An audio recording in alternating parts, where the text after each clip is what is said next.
Welcome back to EV Misfits, where we bring you real world EV ownership experiences, technology talk, and the occasional Apple discussions. I'm Rob. And I'm Blake. Before we jump into today's episode, let's take a quick look back to last week's show. Last week, we tackled one of the biggest questions potential EV buyers ask. Is range anxiety actually real? We talked about our own experiences transitioning to EV ownership, how charging habits change over time, and whether most people actually need 300 or 400 miles of range. Well, we also discussed whether range anxiety is really range anxiety at all, or is it actually charging anxiety? And I think we both agreed that once you live with an EV for a while, you stop thinking about range nearly as much as you thought you would. Yeah, which brings us to today's topic. Another area where expectations and reality don't always match. Today, we're talking about Tesla full self-driving, or FSD. Is it brilliant? Is it dangerous? All right. So, Blake, Let's let's get go into back to it. the very Yeah. first time you turned on full self-driving. What was going through your mind? Well, it was during the test drive, and I was just getting nervous. Like, okay, is it going to stop? That was the first thing. Am I going to be safe? Yeah, I felt the same way. I tell you, it was kind of a unique experience, and probably one of the reasons I decided to go with the Tesla. I test drove it into downtown Columbus, because I had a full hour. I was like, where am I going to go? So I drove it downtown to the office, and as we were coming down the street, this individual like stepped off the curb into the street, and the car actually stopped for the individual to cross the street. And I was like, wait a second. I would have never stopped there. I probably would have just kept going, not even paying attention to the person just stepping off the curb. But this car was smart enough to know someone wanted to cross the street and it stopped. And so at that point, I'm like, this technology is pretty good. And I think I could really, really like this. So I definitely think that was the point of the test drive where I was like, yeah, I really like this full self-driving stuff. Yeah, I mean, I just kept waiting for it to make a mistake, and I don't know. It kind of felt. I mean, I was used to it with the eyesight, kind of letting the car do its thing. But when it made that first like unprotected left turn, I was like, oh my, and just like kind of hovering, over over the brake. Am I gonna have to stop or intervene? Rough. So when did Yeah. you What kind about of the stop first start? signs? Yeah. All the stop signs. I mean, the How it stop stops light. at I the mean, that stop was sign and then inches like forward so it can inches see if there's any forward. cars coming. That's pretty cool. And like today at the four-way, I'm like, is it going to make that the judgment properly? Who's going to go next? And I mean, but it's so crazy. Like a lot of the driving it does is really innate in how I would be doing the driving. So, Yeah. am I a good driver or is the car a good driver? I mean, driving for a while now. It's just neat that just with the eight cameras, it's doing all this, right? Yep. I saw a Waymo the other day and had all the things spinning, and I'm like, oh my gosh, a long time back when I thought about the self-driving and how that all works, I thought of the cameras. I guess I didn't even really know what LiDAR is at that point. Um, but Yeah. yeah, are you starting to trust it a little bit I don't know if I more? fully trust it. I mean, I do trust it. I'm about 95% of the miles I put in my car have been driven with full self-driving. I do trust it very well. I think for me, it kind of changes how you drive, right? Like for me, Yes. I find that I'm a little more attentive most of the time. I'm looking at drivers' behaviors a little bit more. I'm a little more aware of what's going on around me because I'm not so focused on what's going on right in front of me. So I'm paying more attention to vehicles coming up behind me or on the side. When you're actually driving, especially in traffic, if you're not watching out that front window the entire time, you're going to end up hitting someone. And so it's sometimes very hard to kind of see what's going on around you. And I think for me, that's probably the biggest difference I see. It does change how you drive. I drove a vehicle For that sure. didn't have full self-driving, and it was very different because I started looking around to see things. I'm like, oh wait, I have to watch the road. It's sort of like getting in a gas vehicle after having one pedal driving and using the regen Yeah. braking. You're like, take your foot off the gas. You're expecting the car to stop, and it doesn't stop. And you got, oh wait, I have to hit the brake. So you have to kind of recondition yourself a little bit as you're switching between EVs and gas vehicles. For sure. Really embracing that supervise, being the supervisor, the supervision kind of aspect. Um, Yeah. yeah, I mean, Yeah, it we doesn't forget it's trust, not it's like, not full self-driving, right? You still have to yeah, supervise it. Like it's yeah, very specific. exactly. that little camera kind of annoys me sometimes. I've learned that sometimes you just have to put both hands on the wheel and look straight ahead because that's what it's wanting you to do. But it Gosh. gave me a Yeah. strikeout the other day because I was holding the wheel, but I wasn't looking straight ahead. And it was seeing that I was looking at the screen. So it kind of gave me a ding for that. But um, Same. And I thought I was doing good because I was just kind of re-engaging. And the next thing you know, the red thing pops up, and I'm like, I was paying attention, like, I was following through. And I feel like the way you exit out of this self-driving, like the jostling the steering wheel, I almost feel that's kind of unsafe. All yeah, these dings, that's part. I mean, if the camera knows you're in the car and you're not passed out asleep, I don't, I don't know. Maybe it's like press a button or something. I mean, I guess it's back to like touch the steering wheel, but all yeah. of that to me kind of leads down the unsafe path. Yeah, definitely see Yeah, that. You can disengage it with the wheel, track wheel, but that's if you're not holding onto the wheel, that's a little awkward. I've been tapping the brakes a little bit more often to disengage just because I don't like hit jerking the wheel because I feel like you could possibly jerk into the next lane or something. And well, absolutely. I forget who the YouTuber was, but I was watching a review that he had done, and had someone driving his car and they almost sideswiped a car when they disengaged that way. So I was like, I think I'm going to stop doing that. Same. So I have a question for you, Blake. I know you've Mhm. taken other people for a ride in your car, so have I. What do you think their impression of FSD when they're first in the car and they're just like sitting there and the car's doing its thing? They're a bit skeptical, and I think I've won my dad over though with it, and I was able to have like my I guess that like my stepmom just literally that same day I said, Mom, you're gonna drive the car back from the airport, and I just gave her a little tutorial on the way up, and we already had it all programmed. And there is, she took to it. I just, you really shouldn't have to do anything. Just keep your eye out, and it is something. When they think 20, 30 years back, who knows if they were to thought, into the future, are we going to have self-driving cars? I mean, I know going myself growing up, I've studied and heard about like DARPA competitions. So I knew those things exist and hopefully could come to consumer market. But I don't know what they were thinking about cars and transportation back in the 80s so Yeah, much about well, I self-driving. was around in the '80s. I was What do you think? started Yeah, driving in the '80s actually, and for sure. I don't think I ever thought I'd see a self-driving car in my lifetime. I really didn't. I knew the technology was kind of out there, but I think for me, technology has advanced a lot more in the last 2 decades than it did in the '70s and '80s, right? For The sure. last two decades, I think we've seen really ever since the invention of the iPhone. I really think ever since we saw that, we've just seen technology advance at a faster pace than ever before. The fact that there's more memory in my wristwatch than was in my Commodore 64. I think it Oh, had yeah. 64 kilobytes of memory that computer ran off of. So, I just never thought that a computer would be powerful enough to be making decisions in real time, right? Like that's what's happening. Like the cameras are watching what you're doing and a artificial intelligence computer is making a decision for your car in real time. And there's been some predictions, some studies out there, and some testing of this, and the fact that it can make a decision faster than your brain can process what's going on is pretty phenomenal. In my Yeah, for sure.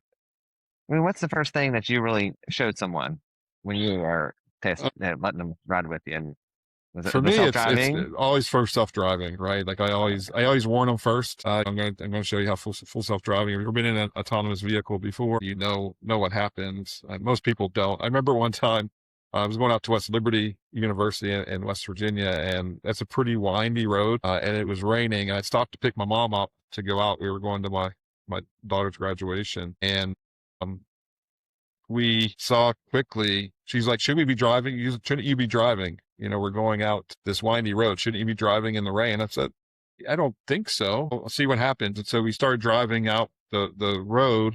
It was doing really well. And we came up to this area. They started, some chickens started crossing the road and the car had stopped so that the chickens could cross. And we finished up getting there. It stopped raining. And she looked at me and said, the car drove better than you would have driven out here. She said, at least it stayed in the lane. So when I drive those windy roads, I always cross that double yellow line to take those turns faster. But the car stayed right in the lane as it went down the street. So I think for me, it's showing other people the technology and letting them experience it. I had a colleague I went to lunch with the other day, and she said, "None of that self-driving stuff," and I still self-drove. She's like, Oh "I told you I wow. didn't want you to do that." I'm like, You can drive next time, man, because I'm gonna use it." Yeah. I mean, again, it goes back to you had one of the first iPhones, right? In that Yeah, experience, do you remember? You remember showing me your iPhone and yeah, thing?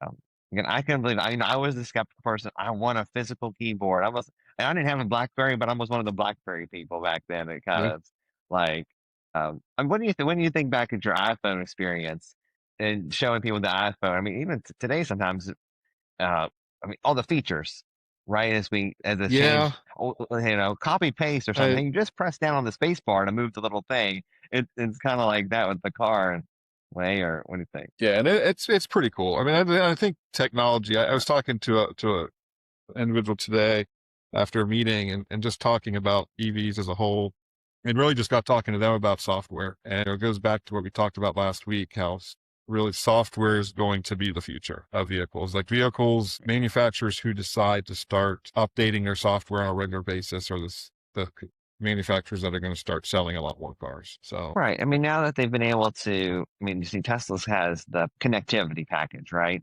I never understood why the other car companies, they had the connectivity packages or they made you had to yeah. pay. Like, I don't know. It didn't even seem like it was like what, how Tesla does it. It was like just, oh, it has AT&T, maybe a hotspot. It never really made any sense to Yeah. me. So what's been the single most impressive thing you've seen FSD do? You've used it a lot more miles than I have with your road trips, but what do you say the most impressive thing has been that you've seen it do? For me, it's definitely the road construction. I don't know if it's looking down the road and seeing the big get out of the left-hand lane sign or it's seeing cones or however. I like to kind of go and stay in the left-hand lane as much as possible, then merge over and then gosh, in some of those roads on 70 where, it goes over to the other side of the road and it narrows down. I mean, that always makes me so nervous driving through that for long stretches. So being able for it to stay in the lane in those tight construction zones has been really impressive for That makes me sure. How super about you? nervous on the Yeah. way to Zane Yeah, to Wheeling. You exactly. go through Yeah. Zanesville, and you have those concrete barriers on both sides, and I'm just sitting there like my hands are like actually on the wheel because it makes me so nervous that it's gonna go into the concrete barrier Well, yeah. somewhere, but it hasn't. Although that's And probably here, the only time it ever scared me. I will say that. Like I was coming back from Wheeling through Zanesville, and there was a break in the barrels, and it thought it was a lane, and it tried to get over, and uh, so I grabbed the wheel at that point. That was probably within the first month of owning the car, and I grabbed the wheel and drove through the rest of the construction on my own. I think that was probably the only time that I've been scared in a decision that it was making. Have you noticed on the new software how it's been stuttering a lot more? Like it becomes a little more indecisive. Have you noticed that at all? yeah. Yeah, I've had that. I've had, Are you on yeah. 14.3.4, right? Is that the software you're on? I I didn't think get that so. latest one.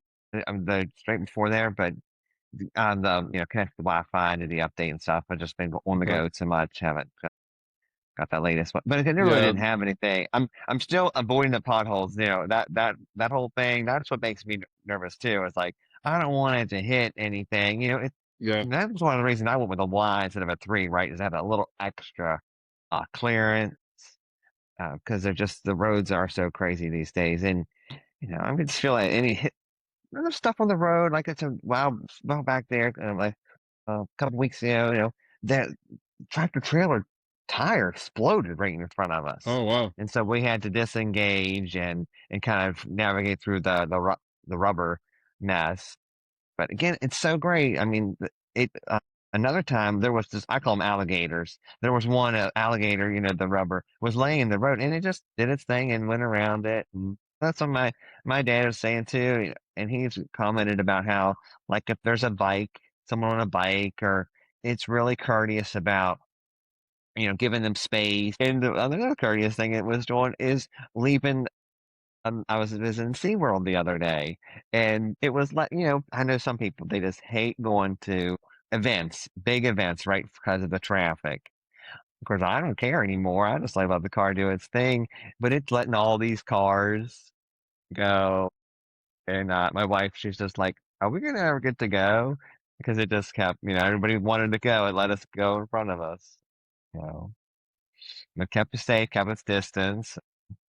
Have you experienced it noticing anything that you haven't seen? I just know when I go home and visit, I'm gonna be so thankful that I've had self-driving on because of the deer. I just know that's gonna happen. Some animal's gonna run out, and I can't think of anything off the top. Maybe I'll have to come back around to that. How Yeah, about for you? me, yeah, for me, absolutely. I was coming home one day and the car pulled over, turn signal and I pulled over on the berm of the road and I was like, what's going on? And then I look in my mirror and there's a fire truck, probably about 10 cars back that had seen the lights and they had pulled over to yield the right of way for that fire truck. And I thought that was pretty impressive. 'Cause I didn't even hear the siren yet and it was already pulling over to make way. And then people behind you started following suit. So like you pulled over and then people behind you started pulling over as well. And so, That's I right. think, Now that you mention that, I had a similar thing happen. A car just started going over to over to the side of the road. I'm like, what's it doing? But here in my case, it was just somebody that went, crazy like going real fast, speeding yeah. past us on a double line. Yeah. And One of and my I still favorite, oh, go ahead. I'm sorry. Oh, I just was saying, I still think, and hopefully that they'll put some sort of alert saying during an evasive action, beep beep, don't interrupt, because I didn't know what the car was doing at that point, and so canceled it. I was like, well, was it getting confused? And it was trying to keep us safe. So I think if it's veering off of the navigation, doing something like that, it should put like a little alert, like, hey, we're on track. And today's you mentioned fire trucks and sirens. It saw a fire truck at a station and it like slowed down. I'm pretty sure, I think it was getting ready for turn lights on Yeah. or something, but I was kind of curious as we were passing the fire station with the fire truck out there. It slowed down. So it's definitely aware of the safety vehicles like that. So it's really good. So Yeah. One of my all favorite things. YouTube channels to watch is Wham Bam Tesla Cam. I think I Oh sent my that to goodness. you. Everybody And should it, watch that. yeah, Yes. it's pretty cool. Not only do you see the video that Tesla's capture of other vehicles having an accident, but it shows you sometimes just this mesmerizing piece of FSD, right? Full self-driving. I've seen where cars have gone through an intersection and a car was going to T-bone it and it was able to swerve out of the way. I've seen cars yield going into an intersection. Next thing you see is a big truck going flying through the intersection and the guy didn't even see it coming. So don't believe us, go out to that YouTube channel and watch some of those videos. They are really enlightening to see. It gives you a little more confidence in the ability of the computer.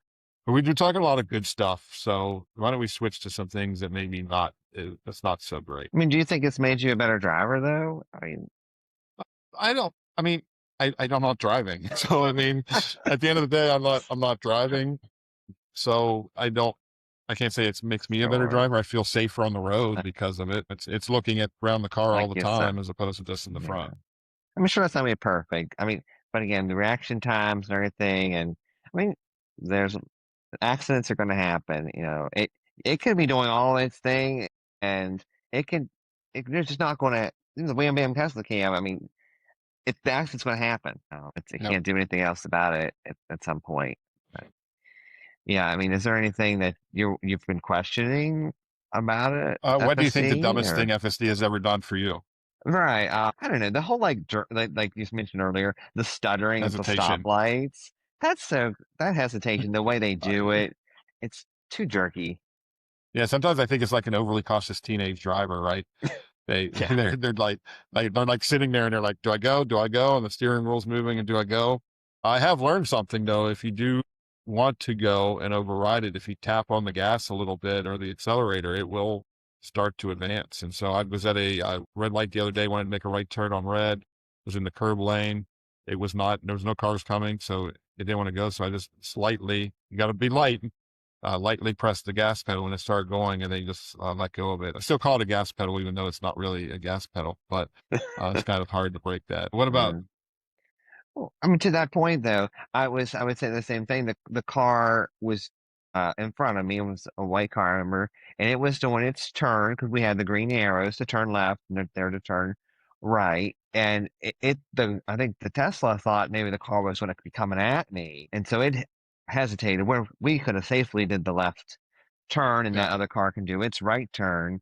So I was like, "What are we doing?" So, like I said, I just pushed the accelerator and the gas pedal yeah, and just kept on going. I was like, what is it waiting for? I don't want to be here any longer to be hit if they decide to whatever it's going to do. So let's get us out of here. yeah. Have you been Do you using think, Mad oh, go ahead. Max? I have to. I Are have you not. using I can't. I use okay, standard. Yeah, standard? I've used standard. Okay. I have used it. It's just a little too aggressive for me, It is. my liking. Uh, But do you think it's like we talk about full self-driving? That's what we say it is, right? But in yeah. reality, is it really full self-driving? Is it, should they even be calling it full self-driving?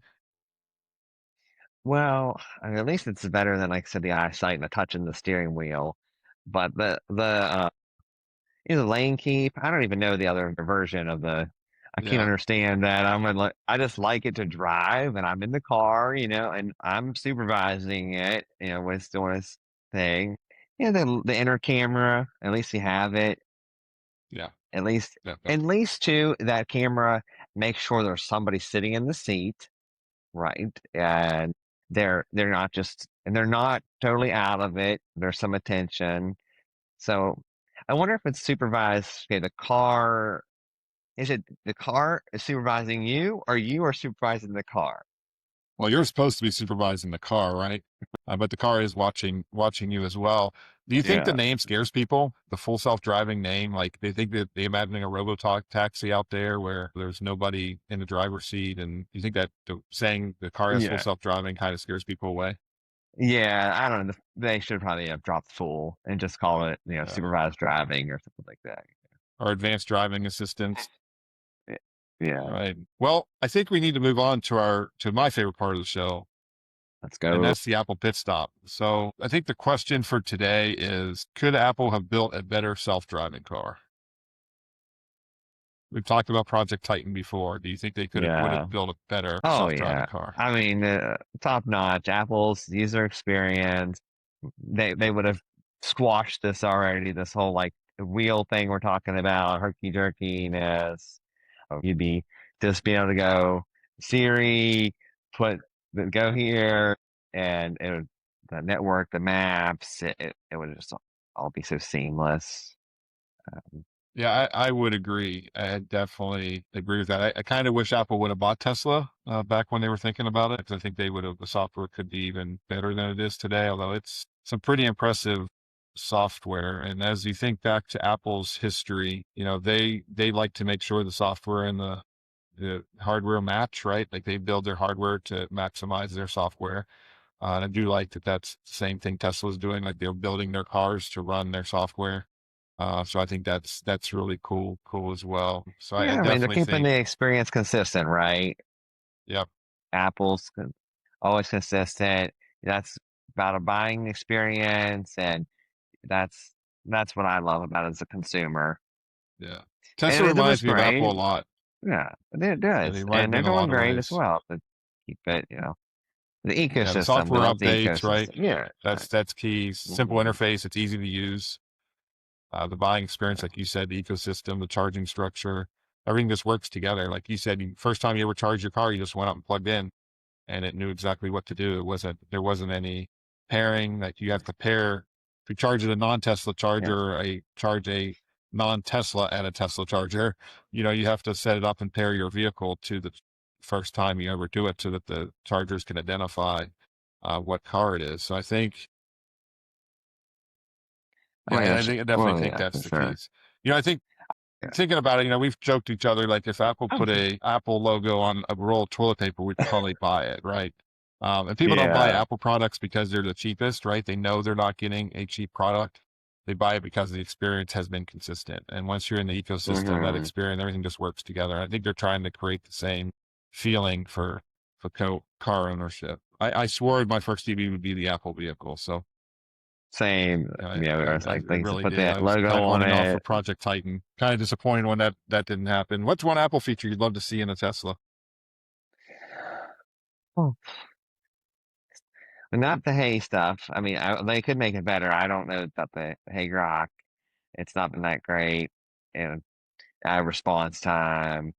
And a lot there. I'm just trying. I'm not like I'm going to use copy and paste or anything. I don't need my passwords. But I guess it comes down to apps, right? We've always said iPhone and all that's all about the apps. And so, I mean, I hope I can envision a time where we'll be able to bring up an app like the McDonald's app or something and have my go-to order Yep. and the button I push as soon as I pull up, and my code that they want right on the screen. Like those type of things for making the buying experiences better. And two, what about like the when you pull up to get the groceries or somewhere at like a Target, you arrive. What Yep. about like it knows you're at Target and you can already press the I'm here. You don't get your phone out or nothing like that. Yeah. Most That places that have that happens on Apple service. CarPlay actually. Target Oh, app really? on Okay. Apple CarPlay. You can just press it. I'm here on that thing, and the code pops up. It's pretty nice. I do miss that sometimes too, but it's just as easy to pull up my phone. So it's Did you time think for we're the gonna get Misfit take. CarPlay this year? Oh, sorry about that. Yeah, I The was rumor is saying. that we are. Yes, the rumor is we will be getting CarPlay this year. Apple kind of already spilled the beans in Oh, their they did. keynote during Okay. the WWDC, which is the Worldwide Development Developer So, Conference. And yeah. they already spilled the beans that they've already worked a way to share map navigation with cars. So that's what Tesla is waiting for, to integrate it. So they kind of already Well, gave just that like they cue. do with other platforms, like the Apple TV app, that could be on there. That would be Yep, great to have all their content. They've got the music yep, in there. They got the podcast app, so everybody should be listening to us on the Apple Podcast app in the yep, car. So they have bring more of the Apple, and so know what I mean. Why didn't McDonald's or somebody else develop their? I mean, YouTube got their app on there. yep. Wonder what the limitation on the other platforms. Yeah, so let's move on to the Misfit take. Yeah. And I'm going to Well, be pretty I'm a bold here. misfit. I'm going to be pretty bold here. I'm going to say that full self-driving is already worth the money if you drive a lot.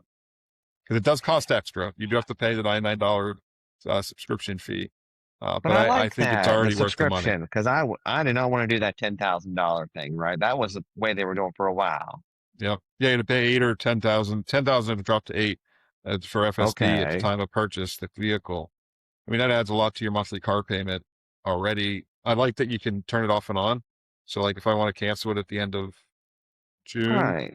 I could do that because I'm not going to, maybe I'm going on a 2-week vacation in July and I want to wait and subscribe when I get back. So that's just not sitting there. So you can do that. I think there's a lot of benefits to the subscription model. I know some people say it costs more money, but if you really think about it, in order to get to $8,000 at $100 a pop, it take you how long? Let's Yeah. see, get my calculator out here. So, That would be 80 months, yeah, right? And which is so you're not, what are you financing your car for? How 72 long? months. 72 months, right? And so you have to drive for another 8 months after you pay off your car in order to get That's your money right. back for what you're paying for a monthly fee, right? And I lease my Tesla, so I plan on only keeping it for 3 years. Maybe buying it at the end. This kind of depends on what comes out between now and then.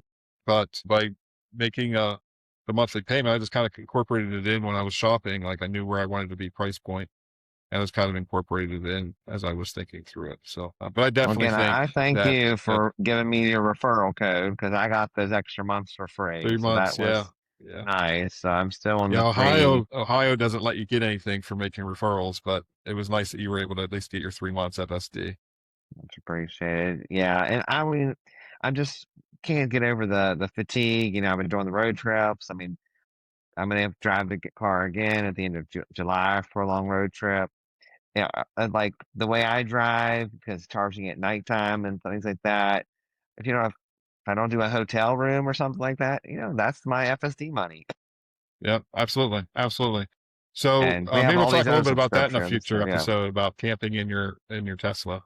Maybe we'll like talk a little that's bit like about that. But yeah, yeah. I saw some more so before we charging wrap up, people using the network. Yeah, what you thinking? yeah, before we wrap up, let's, we want to hear from you. What's the most impressive or the most terrifying thing you've seen with full self-driving? Leave us your comments. We may feature your story in episode 5. If we get a good story out there, we'll definitely feature it, give you credits and kudos for sharing that with Yeah. us. So make sure you do that. And I think that wraps up another episode of EV Misfits. Well, as always, we'd love for you to leave a review or a comment. Let us know. Would you ever get a Tesla without self-driving? Would you take a month or two off just to save 100, $200? Yeah. So Yeah. thanks for spending some time with us today. And Yeah. until next time, stay plugged in and always remember, driven by curiosity.